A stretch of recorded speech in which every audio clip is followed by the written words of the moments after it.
Rīgas vēsture ir ierakstīta pilsētas siluetā. Aiz tā noslēpumi atklājas negaidot, un viss jaunais pārsteidz. Baznīcu torņi, Daugava, tilti, misionāri un kari, tirgi un dirižabļi, valdnieki un nauda ir daudz dažādu spēku, kas veidojuši Rīgas siluetu. Mēs visi gadsimtu gaitā esam piedalījušies Rīgas celšanā. 2014. gadā Rīga kļūs par Eiropas kultūras galvaspilsētu.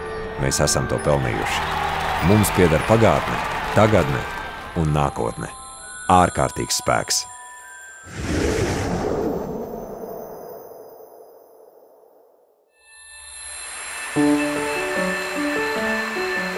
Vēl pirms Latvija kļuva par valsti, mūsu vectēvi brauca uz ārzemēm mācīties par jūrniekiem.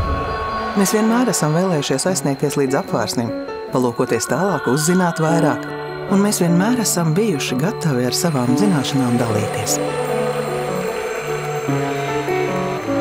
2014. gadā apvārsni Pasaules zināšanu okeānā iezīmēs jaunā Nacionālās bibliotēkas ēka.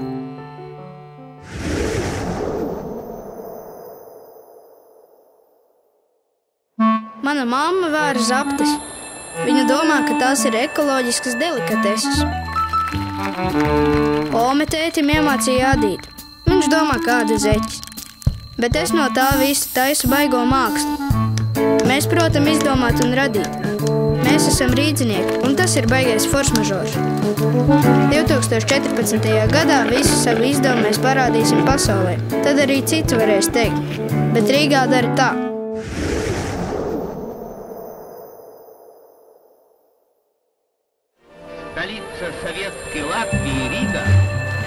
Brīvības ielu Rīgā ilgus gadus sauca par Ļeņina ielu.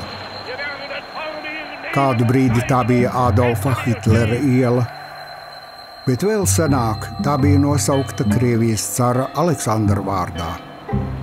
Mēs rīdzinieki to visu esam redzējuši pa saviem logiem.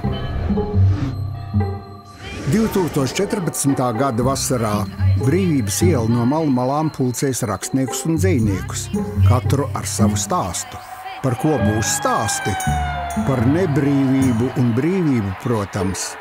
Ticiet man, brīvībai ir milzu spēks.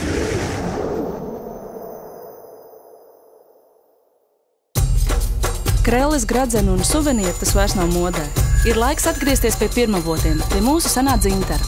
Tas savulaik ceļojas uz vidusjūras tempļiem un atrasts pat faraonu kapenēs. Taču īstā dzintara meklēšanas ekspedīcija vēl tikai sākas. Rīgas zinātnieki ir radījuši īpašus dzintara pavadienus, kas senos laikus varētu savienot ar nākotni. –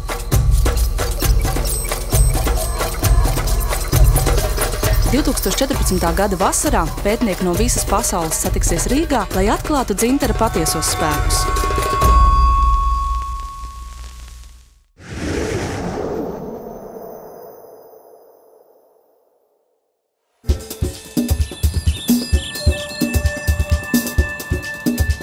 Man ir daudz draugu no dažādām valstīm. Ikreiz, kad viņi atbrauc uz Rīgu, vēlos viņiem parādīt kaut ko tādu, kas nav viņu pilsētā. Taisnību sakot, pārsteigt man izdodas arī pašam sevi. 2014. gadā kino ļaudis, zinātnieki un mākslinieki iezīmēs visas šīs pārsteidzošās vietas Rīgas ceļu kartē, nonākot līdz pašiem pilsētas spēka avotiem.